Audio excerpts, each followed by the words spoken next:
Hey, everybody. My name is Christopher Nault, and I am the founder and CEO of Growth. We are a leading growth operations consulting firm, and we're based in the United States. Today, we're having a micro lesson all about pre and post live event follow-up. Directly following this 20-minute micro lesson, we're going to pause the recording, and so that way everyone can safely ask any questions, judgment-free zone. I'm really excited to be presenting today alongside one of my favorite humans at one of our favorite software partners. This is Joshua Garrison, who is VP of Content Marketing and Product Education at Apollo. Is it Apollo or Apollo.io? I'll take both. Either is correct. I love Alex. it. And I called you. I know your name is Chris, but Alex Trebek was the reference. Rest in peace. Sorry. Please continue. Thank you. That's a good answer. So, Josh, if you want to just share a little bit about yourself and why the heck we dragged you into this thing.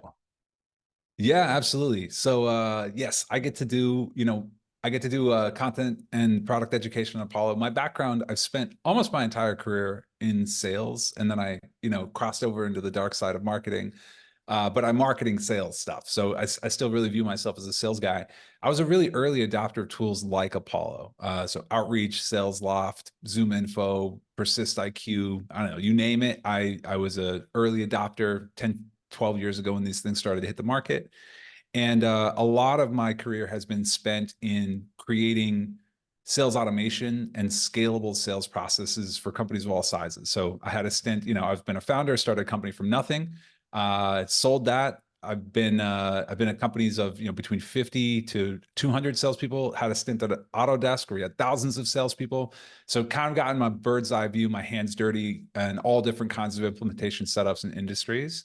And then now my job at Apollo is basically to teach the world how to do what I've made a living doing. So super excited. I like my job, like being able to talk about this stuff, and I love this topic in particular. I think done right, events, trade shows, in-person activities can be a huge moneymaker for your business, assuming you can follow up appropriately. Done poorly, they're a huge waste of money. So it's all about execution, and I'm excited to get into it. That's what we're here to kind of figure out and unlock. We've got three real points here. We want to explore the strategic significance of trade shows and why you should be doing them. And when I say trade shows, it's short for live events, when you're meeting and greeting and shaking hands. We want to talk a little bit about the data-driven insights, and we'll discuss the effective pre and really post-event outreach strategies. Trade shows are back to being a vital part of most organizations' sales and customer development process. I know at Growth, we love, and specifically Will Davidson loves to find these events, go out there and meet with current customers and find himself our next customer. But like Josh mentioned, most companies are leaving a ton of money on the table by not modernizing either their pre or post show engagement. These events can be so much fun, and then afterwards, it's like it never happened. When you do these things, and by these things, pre and or post show engagement, it simply works. To ensure we're all on the same page, again, trade shows, conferences, whatever you are going to, they do matter. Some of the benefits are providing direct networking opportunities. It's a great way to get immediate product feedback, and give you a competitor analysis opportunity. That's always fun. What's everybody else doing? And then it accelerates the sales cycle. I was really surprised that 81% of people that attend trade shows specifically typically hold some level of buying power. And 46%, as we can see on the screen, find it as a top lead generator. There's definitely a lot of ways to get conversations started in 2024, but nothing beats a handshake or a half hug, whatever your opening movement is. So what is pre-event outreach? So what we like to do for ourselves and our customers, identify the businesses that are participating before the event happens. So this can be in the way of event sponsors. You can crawl LinkedIn event pages, whatever it is, you end up building an Excel file of companies. Then you use a tool, specifically Apollo.io, to create list of the personas that may be attending. Perhaps you want to reach out to marketing to let them know that one of our service team members will be there. Some of the benefits of that, it enhances engagement, literally setting the stage for meaningful interactions during the event. It improves time management by prioritizing meetings with high value prospects. And of course, this is all about increasing the ROI of that particular event, amplifying the chances of converting leads by warming them up. A big part of what we're going to be talking about for the rest of today is post-event outreach. So it's following up with the contacts that we made during the event and using Apollo to streamline that process. And when you have a sales team, like most of us do, being able to empower your salespeople to sell by handling the sequence without them having to even really participate. The benefits include strengthening relationships. How many times have we been to one of these events and we met an amazing person only to see them again a year later? It obviously will maximize your lead conversion. Timely engagement keeps you top of mind. And then we help to leverage event momentum, capitalize on the event energy for prompt action and discussion continuation. Now we're going to talk about leveraging Apollo.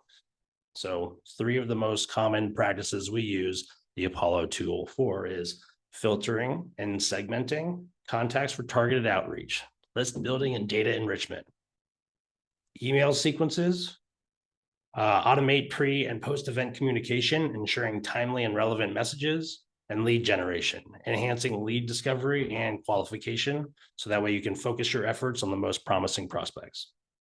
Now I'm going to hand things over to Josh to handle a live demo of what we do for post-event engagement. Question mark? Little Ron Burgundy. Yeah, I'm Ron Burgundy. Fantastic. Well, thanks, Chris. Thanks for the amazing tee up. Okay, before I share my screen, I'm just going to kind of talk you guys through at a high level the process that I have run in the past and what I'm going to show you guys right now. So there's kind of 2 flavors. There's a few flavors of ways things can go with trade shows in my experience. When you become a sponsor of a trade show, normally they'll share the attendee list, the trade show organizer does. So when you're talking about pre-event outreach, you normally get a list of everybody who's registered. And what I'm going to show you in Apollo, you can very easily apply to reaching out to people before the trade show. The reason you might want to do that, one thing that we've done at Apollo, I did at previous companies as well, we do a happy hour during the trade show. And I just hit up my best leads who I know are coming. I'd invite them to the happy hour. That's going to set the stage for the next thing I'm going to show you, which is what to do after. So, but there's a couple of flavors of things that could happen. Normally, sometimes you're going to get a list that has like this. The growth team provided this to me. This is a list. I assume this is real. I don't know, but of trade show attendees. So I've got 84 people here, and sometimes you'll get the contact information of the people who were there. The trade show provider will give you the email address, but often you won't get it. You'll just get first name, last name, title, company, that kind of stuff. And so our job is, first and foremost, we got to get the contact information of these people from somewhere. We can use Apollo to do that. And I'm going to show you how to do it. But before I do, there's a step that's really important. So wherever you're getting your lead list from, whether the trade show provider is sending it to you or whether you've uploaded it into your Salesforce or your HubSpot or whatever, and you're exporting it from there, what we want to do is we want to make sure we're assigning each lead to somebody on our sales team before we do anything else. And I'm doing this step now so that at the end, I can have these emails go out from my sales rep without them having to do any work. So basically the process that I would run here is I get my sales team together. I say, hey, we had a trade show. We got a bunch of leads from the trade show. You're going to start seeing tasks due for you and emails coming out from you to your leads. Be on top of it. And basically this eliminates the handoff where marketing does a trade show. Hey, sales, here are your leads. And now you're relying on salespeople to go sequence these people on time or reach out to these people on time. I want to eliminate that possibility for fall off. And I'm going to show you guys how to do it right now. So I've got 3 salespeople on my team for this example, Jim Vance and James O'Sullivan. I'm just going to kind of apply a name to everybody on this CSV so that I assign an account owner before I do anything else. I hope that makes sense. And there's other tools you can use to do this, lean data, whatever, however you want to do it. So I'm going to go ahead and download this as a CSV. And Okay, now I'm in Apollo. So if you don't have Apollo, you can get it for free. You can reach out to Chris and the growth team. They can help you get set up. They can do this whole process I'm about to show you for you.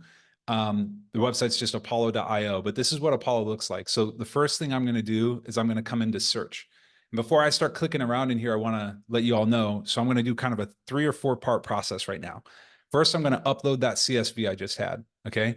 Then I'm going to enrich the CSV with the email addresses of the people I'm trying to find. Then I'm going to create a sequence, which is a series of emails, phone calls, and other touches that I want my sales team to take. Finally, I'm going to use an automation in Apollo to automatically add these leads to that sequence. Okay, so there's like a 4-part process I'm going to show you. So first, I'm going to come to search. What I'm going to do is I'm going to hit import over here on the right, and I'm going to hit bulk import from CSV. And then I'm going to select a file, which I've got right here. It's the one I just downloaded. So you see here are my columns from that CSV. They were there. They're right here. First name, last name, title, company, and now I have this one, account owner. I need to map that column to a column in Apollo, which is called owner. Okay. And now I'm going to hit import. But before I do that, like there's a bunch of stuff I could do. I could set them to a certain stage. I could, if I already have that contact in Apollo, I could update it. If I don't have an owner value, I could assign it to someone. There's a bunch of different things that I could do here, but for our purposes, I don't think we need to do a whole lot other than I'm going to use this button right here, add to a list. And I'm going to call it trade show. And I'm going to hit import. Oh no. Oh, okay. So you'll see I got an error because this name, James O'Sullivan, doesn't map to a user in Apollo because I added the apostrophe and it's not in Apollo. That's a rookie mistake, and how you guys know that I'm doing this live. So I'm sorry about that. I'm going to redo this. So you know it's real, y'all. Save space. Yeah. All right, so I'm going to get rid of James. What a rookie mistake. And then I'll download this again. I'm going to do the whole thing again. But Apollo makes it easy. It's not going to be that hard. All right, so I'm back to import, bulk import from CSV. I choose my list. Here we go. I got to map it. I'm going to map it to owner. Now I've got Jim and Vance. Okay, cool. Now I'm going to add them to this list called trade show. I'm going to pause and look at the chat. Like, are you guys with me so far? I've got some. You're doing good. I think you even like help people realize that mistakes happen. You just got to keep rolling with it. Okay. Am I not sharing my screen? Richard, you asked. Can you guys see my screen? I am. Okay. Yep. Okay. All right. So you guys can see I've added in my 84 people, and here they are. Okay. And there's a filter applied on the left-hand side of my Apollo. It's called contact CSV import.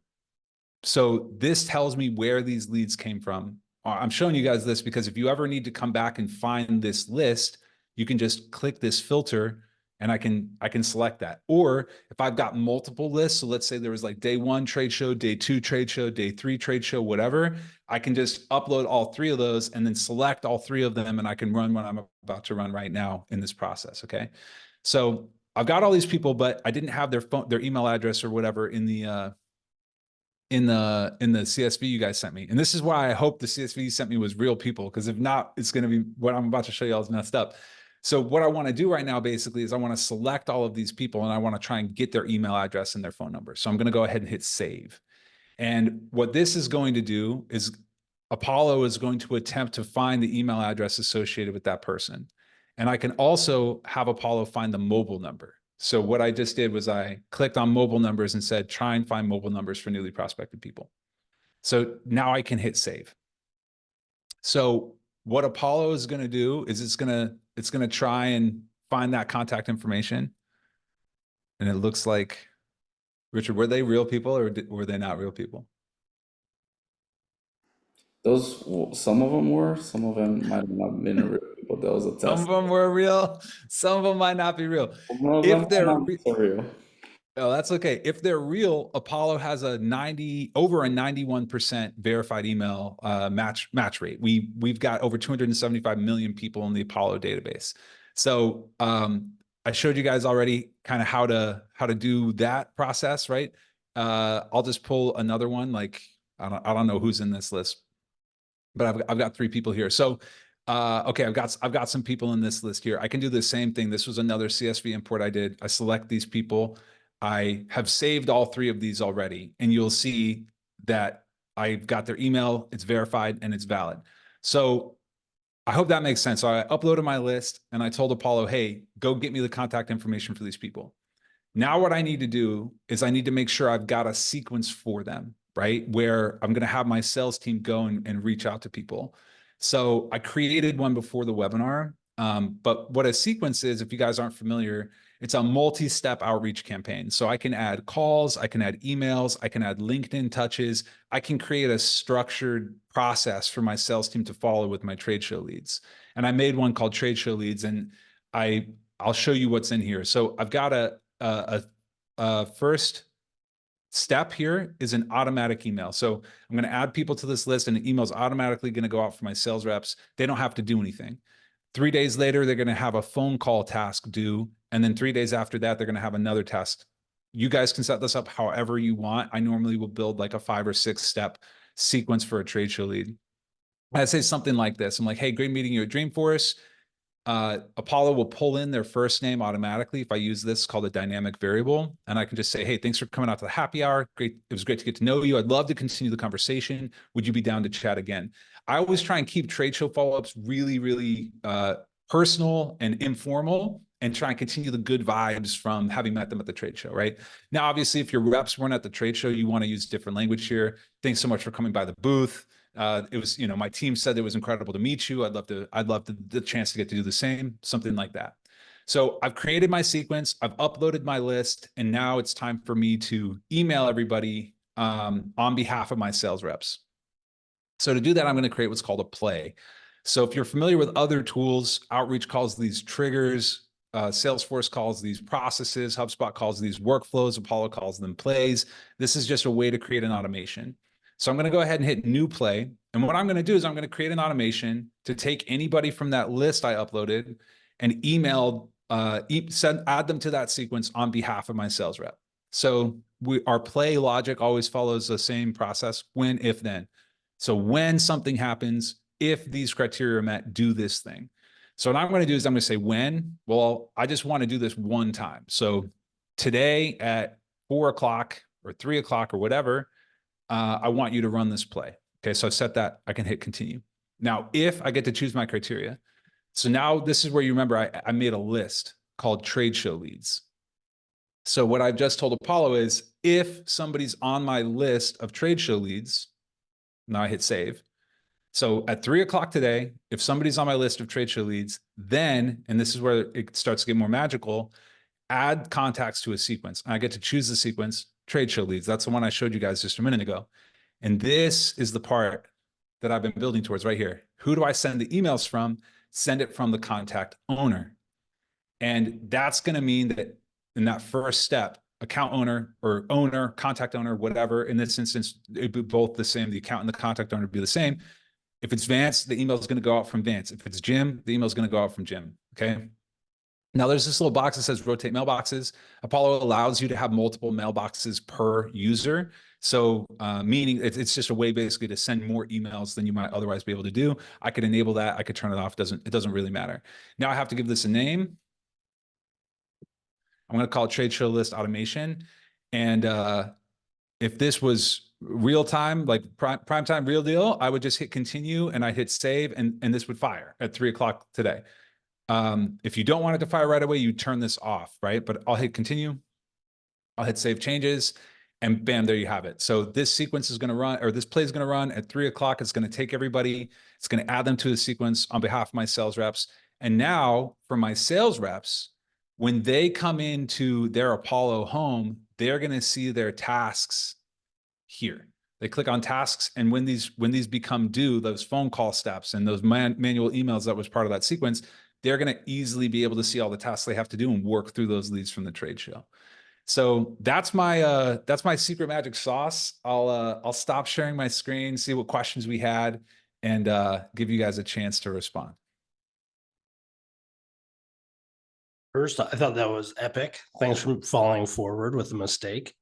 That was really excellent. It's so surprising. Yes, you moved very fast. Yes, this is recorded, and yes, everyone's going to get a copy of it.